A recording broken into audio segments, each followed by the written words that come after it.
जयपुर के Mahatma Gandhi university of medical sciences and technology में स्वस्थ जीवन शैली के साथ 100 वर्ष से आगे कैसे जिएं विषय पर आज व्याख्यान माला का आयोजन किया गया, जिसमें academy for health and life span research के संस्थापक अध्यक्ष प्रोफेसर नीर बारजिलाई सहित विषय विशेषज्ञों ने स्वस्थ जीवन जीने के लिए लाइफस्टाइल में सुधार करने और खान पान पर ध्यान देते हुए नियमित व्यायाम को अपना हिस्सा बनाने से के संबंधित सुझाव दिए।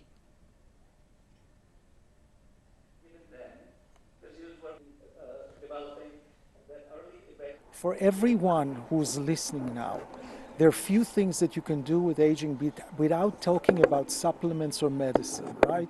And that's you should exercise and you should do the right diet for you and you should sleep many hours at night and you should be socially active. And each one of us, you can maximize it. You know, if you did only 7,000 steps, you can measure it with a Fitbit or with a watch, right? Or with a ring. You should do 10,000 steps a day. So before you go to sleep, go and walk some more.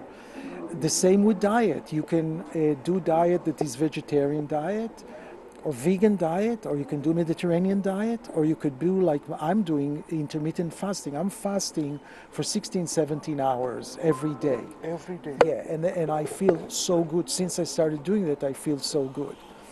So this you can do without drugs. But my point here is when you're old and you cannot maximize anymore, there are drugs that can kind of stunt your aging, and you could benefit from that. And I was telling doctors here, you know, those drugs have been approved for diseases, so you can take that and repurpose them. देखिए, ज़िंदगी बहुत अहम चीज़ है और उसमें quantity and quality दो चीज़ें हैं। तो हमको अपनी ज़िंदगी में क्वालिटी ऐड करनी है क्वांटिटी के साथ। सिर्फ क्वांटिटी के साथ हमारा मकसद हल नहीं होता। आई कैन बी ओल्ड, बूढ़ा हो जाऊंगा मैं, लेकिन अगर मैं उसमें क्वालिटी नहीं डालूंगा, it does not serve a purpose. तो इसलिए हमारे को जो बोला इन्होंने कि एक हेल्दी लाइफस्टाइल मेंटेन करना है, which includes exercise, which includes a nutritious good diet, a good sleep, a healthy mind and a healthy life which you have to do that. Youth का जो ओल्ड एज है वो 40 साल है, but if I look at 50 years, that is the youth of old age, but 40 years is the old age of youth.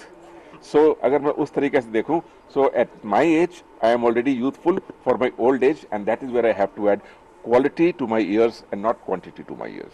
जैसे जैसे भारत की आबादी बढ़ती जा रही है, वृद्धों का प्रतिशत भी बढ़ गया है और पिछले करीब 50 साल में 10% आबादी तो 70 साल से ऊपर है और करीब 60 साल जो अपन भारत में जो परिभाषा है उसके हिसाब से करीब 20% लोग, तो बहुत बड़ा एरिया है ये।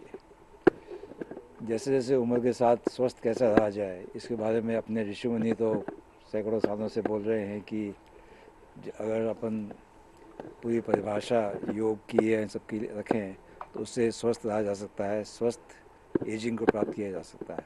इन्वेस्टिगेशंस, जांच, रिसर्च कर रहे हैं कि ये जीन्स की वजह से है क्या, कि कुछ लोगों का कोई ख़ास जीन्स हैं अपने डीएनए के अंदर जिसकी वजह से ज़्यादा आयु होती है, या जो बाहर का इंटरैक्शन है खाने पीने का, अपना पानी साफ़ है कि नहीं है, खाना साफ़ है कि नहीं है, खाने के अंदर कोई कंटेमिनेशन या चीज़ें तो नहीं आ रही हैं जो हानिकारक हों, कि किस तरह से अपने शरीर को हानिकारक पदार्थों और वस्तुओं से बचा करके चला जाए।